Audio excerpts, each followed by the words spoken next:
तो कहानी शुरू होती है दो चोर आदमियों को दिखाते हुए।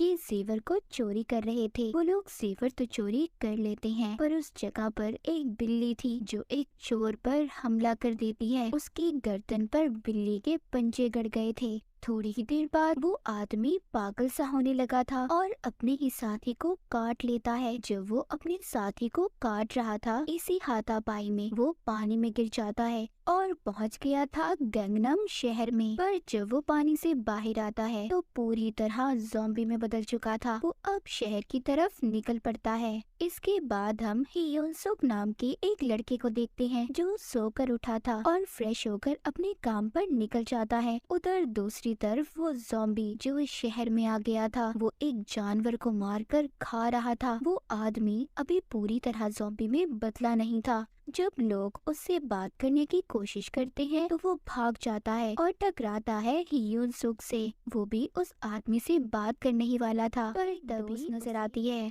जिसका नाम मिंजिंग था। उसको कुछ लड़के वहाँ पर तंग कर रहे थे, इसलिए हियून सुक उसकी मदद करता है। उन लड़कों को वहाँ से मारकर भगा देता है। यहाँ पर हमें पता चलता है कि हियोन सुक लड़ाई में काफी माहिर था। हियोन सुक और मिंजिंग दोनों एक जगह पर काम करते थे और जहाँ पर इन दोनों का ऑफिस था वो एक नई बिल्डिंग थी। उस बिल्डिंग की चेकिंग करने एक इंस्पेक्शन लेडी आई थी। वो थोड़ी सी खड़ूस थी। हियोन सुक और मिंजिंग दोनों एक छोटे से ऑफिस में काम करते थे। उनकी कंपनी एक यूट्यूब चैनल चलाती थी। हम यहीं पर हियोन सुक के बॉस को भी देखते हैं, जिसकी नजर हमेशा मिंजिंग पर रहती थी। जो बात हियोन सुक को बिल्कुल भी अच्छी नहीं लगती थी, क्योंकि वो खुद मिंजिंग को बहुत पसंद करता था। उधर ही हियोन सुक का दोस्त भी था जो इनके साथ काम करता था। दूसरी तरफ हम उस ज़ॉम्बी को देखते हैं जो शहर में आ गया था और उसकी नजर अब हियोन सुक की ऑफिस की बिल्डिंग पर थी।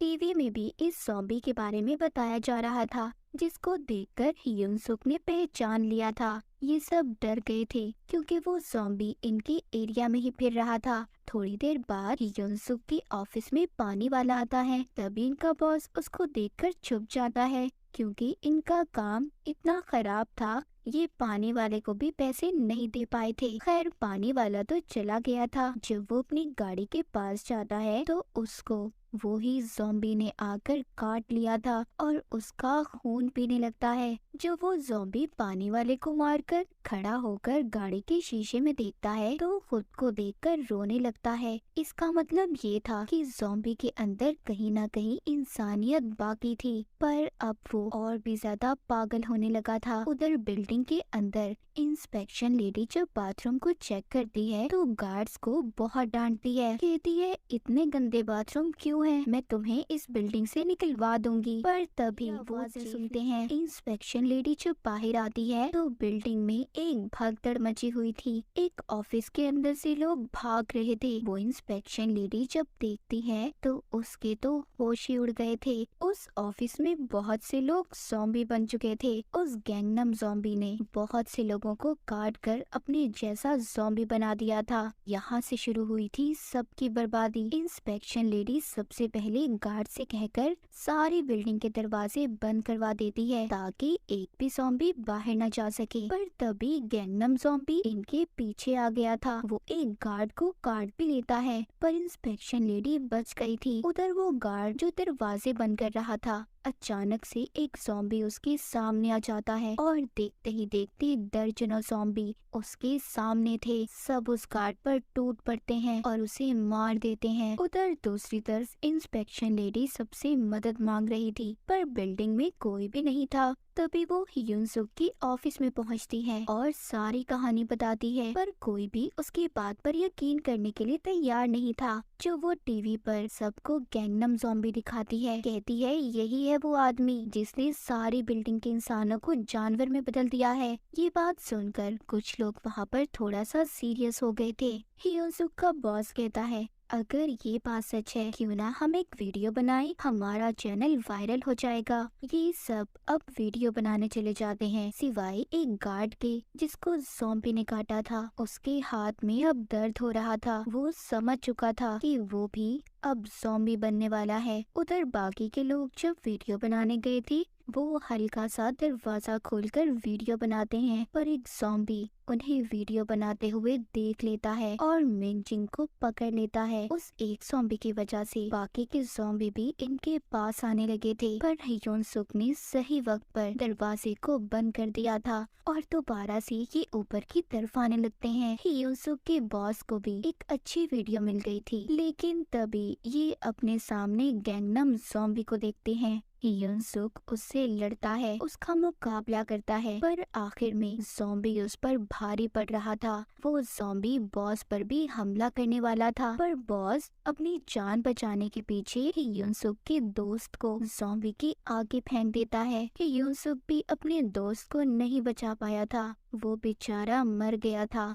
ये सब अब अपने ऑफिस के अंदर आ गए थे। ये आकर अपने बॉस से बहुत लड़ता है कि इसकी वजह से उसका दोस्त मर गया। मिनजिंग उनकी लड़ाई छुड़वाती है। इंस्पेक्शन लेडी यहाँ पर सबको बताती है कि हम यहाँ से बाहर नहीं जा सकते, मैंने सारे दरवाजों को बंद करवा दिया था, हम इस बिल्डिंग में फंस चुके हैं। तभी पीछे से गार्ड उस पर हमला कर देता है, जिसके हाथ पर ज़ॉम्बी ने काटा था। वो भी अब पूरी तरह से ज़ॉम्बी बन गया था, पर हियोन सुक उसकी मदद करने की कोशिश करता है, लेकिन ज़ॉम्बी ने उस लेडी को काट लिया था। जब बाहर आते हैं तो बाहर से एक ज़ॉम्बी इन पर हमला कर देता है। एक बार फिर बॉस अपनी जान बचाने के लिए मिनजिंग को ज़ॉम्बी के आगे फेंक दिया था, मगर सही वक्त पर हियोन सुक आकर मिनजिंग को बचा लेता है और ज़ॉम्बी ने बॉस को ही काट लिया था। बिल्डिंग में हर तरफ अब ज़ॉम्बी ही ज़ॉम्बी थे। पूरी बिल्डिंग में सिर्फ 2 इंसान बचे थे, हियोन सुक और मिनजिंग।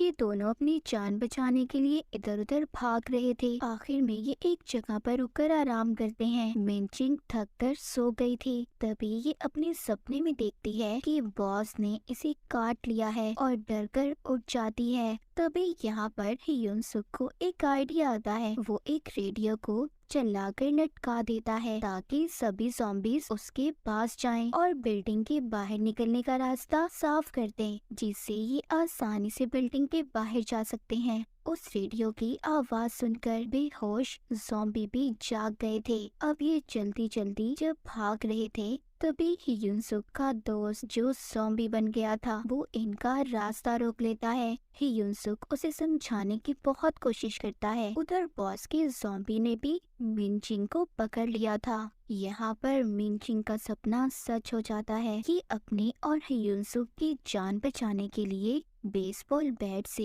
इन पर हमला करती है। हिम्मत कर कर ये दोनों आगे बढ़ते हैं। जब ये मदद के लिए फोन करते हैं, फोन भी बंद थे। तभी गैंगनम ज़ॉम्बी इनके पास आ गया था। उधर रेडियो भी बंद हो जाता है। नीचे बाहर जाने का सिर्फ एक ही रास्ता था और वो था ज़ॉम्बीज़ के बीच में से।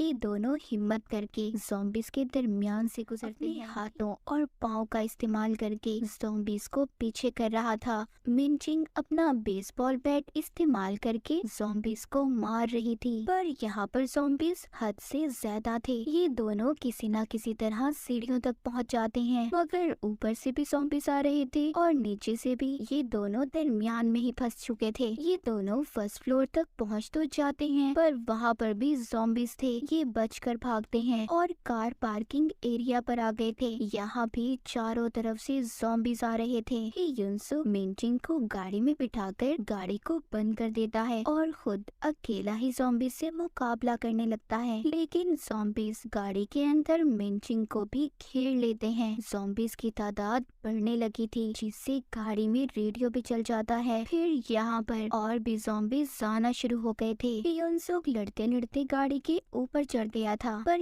यहाँ पर भी इसके पीछे ज़ॉम्बीज़ आ रहे थे। हियोन सुक उनसे बहुत लड़ता है। आखिर में सारे ज़ॉम्बीज़ हियोन सुक के ऊपर चढ़ गए थे। यहाँ पर हमें देखकर ऐसा लग रहा था कि हियोन सुक भी अब मर जाएगा, पर ऐसा नहीं था। सही वक्त पर मिनजिंग फायर एस्टिमेशन लेकर आ जाती है और सारे ज़ॉम्बीज़ पर स्प्रे कर कर हियोन सुक से उन्हें दूर कर देती है। ये सारे ज़ॉम्बीज़ तो भाग गए थे, पर जब ये थोड़ा आगे जाते हैं तो आ जाता है गैंगनम ज़ॉम्बी, जो अब और भी ज्यादा ताकतवर हो गया था, जो हियोन सुक पर हमला कर देता है। वो इस उसके हर वार का पलटकर वार कर रहा था। मार का भी उस ज़ॉम्बीज पर कोई असर नहीं हो रहा था। काफी देर तक युनसुक गैंगनम ज़ॉम्बी से लड़ता रहता है। तभी वहाँ पर इंस्पेक्शन लेडी भी आ जाती है। गैंगनम ज़ॉम्बी इनसे मर तो नहीं रहा था, पर मिनचिंग उसको धक्का देती है और युनसुक उसको तब तक मारता रहता है जब तक वो हिलना बंद नहीं होता। ये दोनों सोचते हैं कि गैंगनम ज़ॉम्बी तो मर गया, पर पीछे से ज़ॉम्बी आकर युनसुक की टांग पर काट लेती है। मिनचिंग बेसबॉल बैट से उसे भी मार देती है, लेकिन अब कोई फायदा नहीं था। युनसुक मिनचिंग से कहता है कि तुम्हें अब अकेले ही बिल्डिंग से बाहर जाना होगा, और सैड सा गुड बाय बोलता है क्योंकि उसे ऐसा लग रहा था कि वो भी अब ज़ॉम्बी बन जाएगा। ये मिनचिंग को बताता है कि उसे कितना पसंद करता था। ये दोनों एक दूसरे के गले लगते हैं। जब ये मिनचिंग को छोड़ने के लिए खड़ा हुआ था, तभी कोई चीज नीचे आकर गिरती है और वो थे इंस्पेक्शन लेडी के नकली दांत। इसका मतलब ये था कि युनसुक पर तो वायरस का कोई असर हुआ ही नहीं था।